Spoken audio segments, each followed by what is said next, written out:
Hello everyone. तो ये है हमारा लेक्चर 2 जिसमें हम पढ़ेंगे objectives and importance of management, जो चैप्टर फर्स्ट का पार्ट है। तो लेट्स बिगिन। तो फर्स्ट स्लाइड कह रही है ऑब्जेक्टिव्स ऑफ मैनेजमेंट। वो बता रही है कि हमारे मैनेजमेंट के ऑब्जेक्टिव्स क्या होते हैं। मैनेजमेंट रिस्पॉन्सिबल होता है सारे सेट करने में, एकम्प्लिश करने में ऑर्गेनाइजेशनल ऑब्जेक्टिव्स। इट मीन्स कि हमें ऑर्गेनाइजेशनल ऑब्जेक्टिव को हमें सेट करना चाहिए। ये बेसिक नीड्स होती है स्टेक होल्डर्स की, जैसे कस्टमर हो गए, शेयर होल्डर्स हो गए, इन्वेस्टर्स हो गए, गवर्नमेंट हो गए, एम्प्लॉय। तो हमारे मैनेजमेंट के हिसाब से हमारे कुछ ऑब्जेक्टिव्स होते हैं, कुछ गोल्स होते हैं। तो ऑर्गेनाइजेशनल ऑब्जेक्टिव को ऑल्सो कहा जाता है फर्म्स इकोनॉमिक ऑब्जेक्टिव, बिकॉज ये प्रॉपर यूटिलाइजेशन ऑफ रिसोर्स में मदद करता है, जैसे लेबर हो गए, मनी हो गया, मटेरियल हो गया, मशीन्स हो गया। इसमें 3 ऑब्जेक्टिव आते हैं, एक सर्वाइवल, एक प्रॉफिट, एक ग्रोथ। ऑर्गेनाइजेशनल ऑब्जेक्टिव के 3 सब टाइप्स है, एक है सर्वाइवल, प्रॉफिट एंड ग्रोथ। तो आइए हम ऑर्गेनाइजेशनल ऑब्जेक्टिव्स को पढ़ते हैं। सबसे पहले पढ़ते हैं ऑर्गेनाइजेशनल ऑब्जेक्टिव होता क्या है। ये बेसिक नीड होती है स्टेक होल्डर, और स्टेक होल्डर हमने पढ़ा जैसे लेबर, कस्टमर, शेयर होल्डर, इन सब के बारे में। ये होते हैं सर्वाइवल, प्रॉफिट एंड ग्रोथ, 3 प्रकार के होते हैं। सबसे पहले सर्वाइवल में क्या है। सर्वाइवल एक ऐसा गोल है ऑर्गेनाइजेशन सर्वाइव करे, ताकि ऑर्गेनाइजेशन इतना कमा सके ताकि उसकी ऑर्गेनाइजेशन में इनफ रेवेन्यू आए, ताकि उसने जितना खर्चा किया है उतने पैसे उसको मिले, उससे ज़्यादा ना मिले पर उतने मिले। प्रॉफिट में बात करें तो सर्वाइवल काफ़ी नहीं है। सर्वाइवल तो नॉर्मल हो जाता है कि हाँ, हमने इतना खर्चा किया और हमें इतने पैसे मिल रहे हैं, काफ़ी है, इतने में बिजनेस सर्वाइव कर जाएगा मार्केट में। बट अब प्रॉफिट में क्या है, प्रॉफिट एक इम्पॉर्टेंट मोटिवेटर होता है for the enterprise continuous success. An organization has to make profit in order to succeed and expand in the future. As a result, every organization must maintain profitability in order to cover its costs and risk. तो profit में क्या है, profit में survival काफ़ी नहीं होता। Profit एक बहुत बड़ा मोटिवेटर है, इंपॉर्टेंट मोटिवेटर है, ताकि एंटरप्राइज है, जो ऑर्गेनाइजेशन है, जिस चीज़ का हमने बिजनेस खोला है, वो कंटिन्यूसली चलता जाए। And organisation has to make profit, organisation को प्रॉफिट बनाना पड़ता है, चाहे वो, ताकि वो चल सके और आगे भविष्य में और बड़ी हो सके।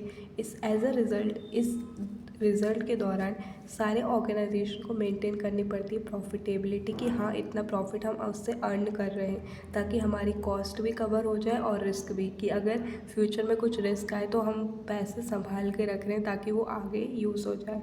ग्रोथ की बात करें, अगर हमें बिजनेस में रहना है तो सारी ऑर्गेनाइजेशन चाहती है कि वो ग्रो करे और प्रॉफिट बनाए।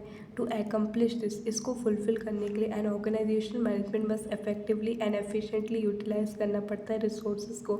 हमने समझा था इफेक्टिवली कैसे और एफिशिएंटली कैसे पिछले लेक्चर में। Growth is realise for the benefit of society, growth society के बेनिफिट के लिए हमें करनी पड़ती है, तभी जाके हमारा बिजनेस आगे ग्रो कर पाएगा। तो हमने ये पढ़ा ऑर्गेनाइजेशन ऑब्जेक्टिव्स। अब हम पढ़ेंगे सोशल ऑब्जेक्टिव। तो सोशल ऑब्जेक्टिव क्या है, these are the objective that are desire to be realise for the benefit of society. ये ऐसे ऑब्जेक्टिव है ताकि हमें इसे करना पड़ता है, किस लिए करना पड़ता है, ताकि हम सोसाइटी को बेनिफिट कर पाए। Throughout it existence every organisation bears a social obligation. इसके कारण सारी ऑर्गेनाइजेशन को क्या है, एक उनकी जिम्मेदारी होती है कि उन्हें सोशल ऑब्लिगेशन फुलफ़िल करना चाहिए, तभी उनकी जो बिज़नेस की आगे फ्यूचर में ग्रोथ होगी वो हो सकती है। तो क्या करना पड़ता है, हमें इनकॉर्पोरेट करना पड़ता है environmental friendly techniques in the manufacturing process. हमें जो सामान बन रहा है, मैन्युफैक्चर हो रहा है हमारे ऑर्गेनाइजेशन में, उसके लिए हमें इन्वायरमेंटल फ्रेंडली टेक्निक्स का यूज़ करना होता है। जैसे हम बहुत सारे इको फ्रेंडली प्रोडक्ट्स का यूज़ करते हैं। आजकल पेपर बैग्स यूज़ हो रहे हैं, पॉलीथीन के बजाय पेपर बैग्स यूज़ हो रहे हैं। चाय के कप भी मिट्टी वाले चल रहे हैं। वैसे हम इको फ्रेंडली प्रोडक्ट का यूज़ करके हम अपने इन्वायरमेंट को भी अच्छा प्रोवाइड कर सकते हैं और उससे हमारी सोसाइटी भी खुश रहती है। प्रोवाइड करना employment chances to under privilege part of society, मतलब जो सोसाइटी को अच्छे से जॉब नहीं मिल रही है, जो पिछड़े वर्ग के हैं, उनको हमें जॉब दिलवाना।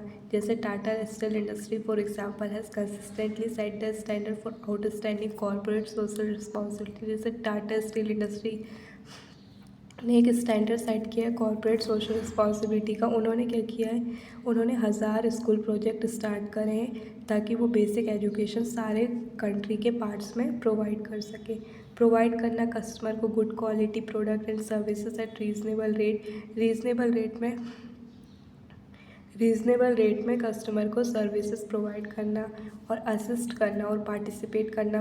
बहुत सारे गवर्नमेंट द्वारा NGOs चलाए जाते हैं और सोशल के कॉजेज़ को बताना कि सोसाइटी में अभी क्या चल रहा है, हमें पेड़ लगाने चाहिए, हमें पॉल्यूशन नहीं करना चाहिए, ये सब बताना। ये सोसाइटी सोशल ऑब्लिगेशन फुलफ़िल करता है। तो हमने पढ़ा इकोनॉमिक ऑब्जेक्टिव, सोशल ऑब्जेक्टिव। अब आते हैं हम पर्सनल ऑब्जेक्टिव। पर्सनल को हम 3 ऑब्जेक्टिव है, पर्सनल, ह्यूमन, इंडिविजुअल। पर्सनल को ही हम ह्यूमन ऑब्जेक्टिव भी बोलते हैं, इंडिविजुअल ऑब्जेक्टिव बोलते हैं।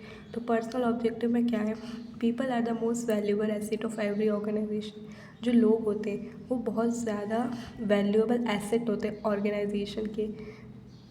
With diverse aim, history and personality. अलग अलग एम से होते हैं, अलग अलग हिस्ट्री होती है उनकी, अलग अलग पर्सनैलिटी होती है। वो they all become member of the organisation in order to meet their various need. वो क्या हो जाते हैं, वो मेंबर बन जाते हैं ऑर्गेनाइजेशन को ताकि वो वेरियस नीड को अपनी फुलफिल कर सके। पर्सनल और individual goal of management are related to the organisation employees. Personal और individual goal of management related होते हैं ऑर्गेनाइजेशन के एम्प्लॉय के। Managers must ensure personal objective are consistent with the organisation objective. बस managers को बस इतना ध्यान रखना चाहिए कि पर्सनल ऑब्जेक्टिव ऑर्गेनाइजेशन ऑब्जेक्टिव से मैट होने चाहिए। ऐसा नहीं कि कोई अपने बेनिफिट के लिए कर रहा है और ऑर्गेनाइजेशन को नुकसान पहुंचा रहा है, ऐसा नहीं होना चाहिए। तो इंडिविजुअल या पर्सनल ऑब्जेक्टिव क्या कैसे फुलफिल कर सकते हैं, हम प्रोवाइड कर सकते हैं एम्प्लॉय को good working condition, looking after the safety and security of the employees and बढ़कर उनकी सेफ्टी और सिक्योरिटी पर ध्यान दे सकते हैं। गिविंग फ्री एजुकेशन, हम उनके बच्चों को फ्री एजुकेशन दे सकते हैं। Peer recognition and social recognition दे सकते हैं कि सोसाइटी में उनका नाम हो। कॉम्पिटिटिव वेजेस एंड सैलरी दे सकते हैं जो employee, so that employee can have a decent standard of living. Competitive wages यानी कोई एम्प्लॉय, 2 एम्प्लॉय, एक एम्प्लॉय अच्छा कर रहा है, दूसरा एम्प्लॉय थोड़ा ख़राब कर रहा है, तो हम उसको जो अच्छा कर रहा है उसको थोड़ा ज़्यादा सैलरी दे दें जिससे वो एम्प्लॉय है डिसेंट स्टैंडर्ड लिविंग जी सके, मतलब अपनी बेसिक ज़रूरत पूरी कर सके। अब लास्ट स्लाइड में पढ़ेंगे हम इम्पॉर्टेंस ऑफ मैनेजमेंट। इम्पॉर्टेंस को ही हम सिग्निफिकेंस बोलते हैं। अगर पेपर में आ जाए कि सिग्निफिकेंस लिखो तो हमें इम्पॉर्टेंस ही लिखनी है। तो सबसे पहले है management help in achieving group goals. तो जो मैनेजमेंट है, हमने पढ़ा मैनेजमेंट क्या है, ठीक है। तो अब हम उसकी इम्पोर्टेंस पढ़ेंगे कि मैनेजमेंट मदद करता है अचीव करने में ग्रुप गोल्स को। कैसे मदद करता है, management is essential not for its own sake but to achieve the organisation objective. Management ज़रूरी है, अपने लिए ज़रूरी नहीं है पर ऑर्गेनाइजेशन के ऑब्जेक्टिव को फुलफिल करने के लिए ज़रूरी है। And effective management process foster team work and coordination among organisation management. And effective management process foster करती है टीम वर्क को और कोऑर्डिनेशन बनाती है ऑर्गेनाइजेशन के मेंबर्स में। कोऑर्डिनेशन यानी ताकि वो एक ही सीक्वेंस में काम करें।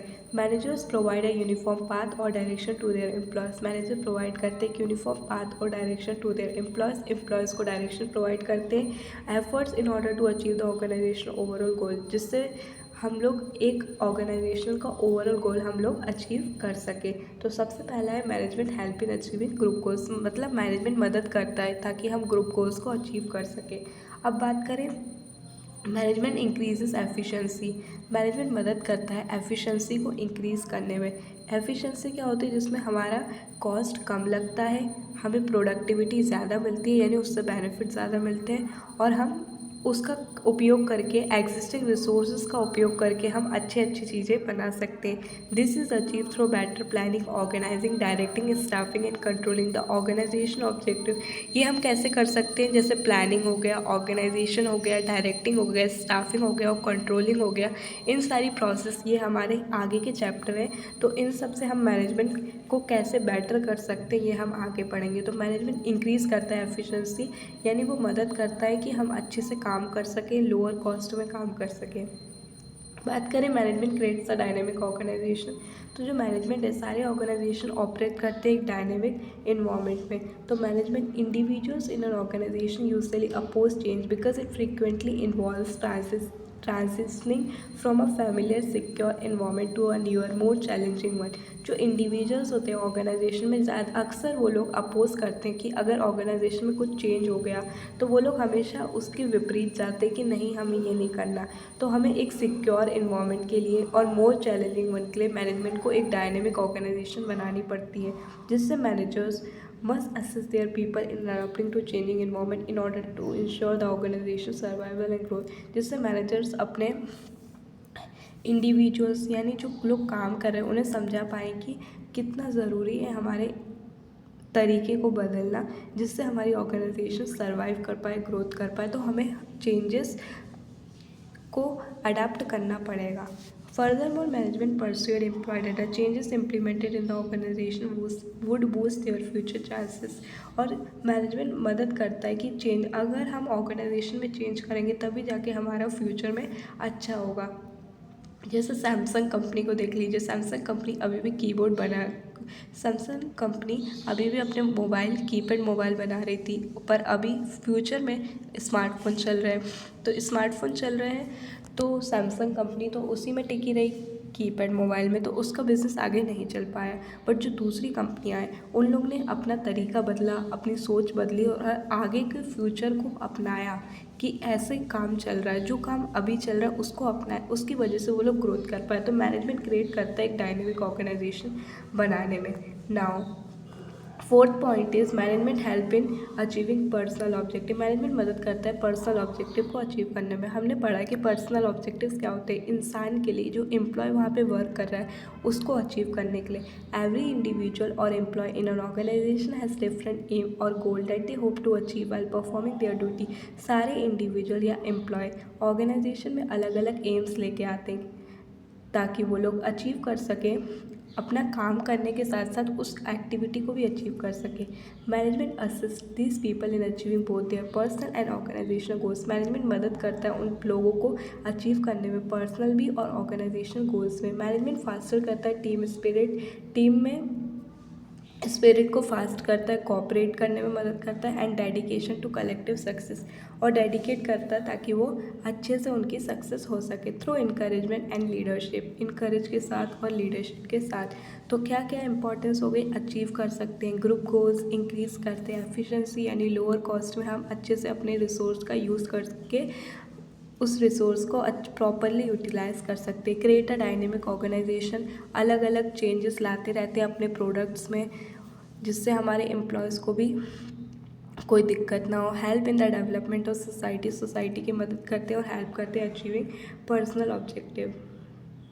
लास्ट पॉइंट है management help in the development of society. सारी ऑर्गेनाइजेशन के अलग अलग गोल्स होते हैं, अलग अलग सेगमेंट होते हैं। In the process of accomplishing all of these management contribute to the development of the organisation. तो मैनेजमेंट इन सब के साथ एक ऑर्गेनाइजेशन का डेवलपमेंट में मदद करता है। Has to the development of society along with the development of the organisation, management also has to develop society. To do this management assist the organisation in producing high quality product में मदद करता है, adapt करने में new technology में मदद करता है, प्रोवाइड करता है एम्प्लॉयमेंट को opportunity to the most vulnerable member of the society. तो मैनेजमेंट हेल्प करता है कि सोसाइटी को डेवलप कर सके। जैसे अगर हमारी ऑर्गेनाइजेशन है, हम उस जगह पे काम कर रहे हैं, तो हमारी रिस्पॉन्सिबिलिटी होती है कि हम उस जगह को अपनी तरफ से कुछ प्रोवाइड करें। जैसे वहाँ पे रोड बनवा दी, सड़कें बनवा दी, एम्प्लॉयमेंट खड़ा कर दिया, तो ऐसे वो सोसाइटी की मदद करती है। Nature of management, management is use in several context, some regard it is an activity, other as a group yet as a discipline. कुछ लोग बोलते हैं ये एक्टिविटी है, कुछ बोलते हैं एक ग्रुप है, या फिर कोई बोलता है कि ये डिसिप्लिन है, and still other as a process, और कुछ बोलते हैं कि ये प्रोसेस है। It is an activity to get done through others, ये एक एक्टिविटी है जो दूसरों से काम करवाती है। ये ग्रुप है पीपल का जो मैनेज करती है activity. It is a discipline, ये डिसिप्लिन है नॉलेज का जिसमें प्रिंसिपल है, थ्योरीज है। ये continuous process of planning, organising, directing and controlling है। तो आज के लिए बस इतना ही। Thank you everyone for watching me.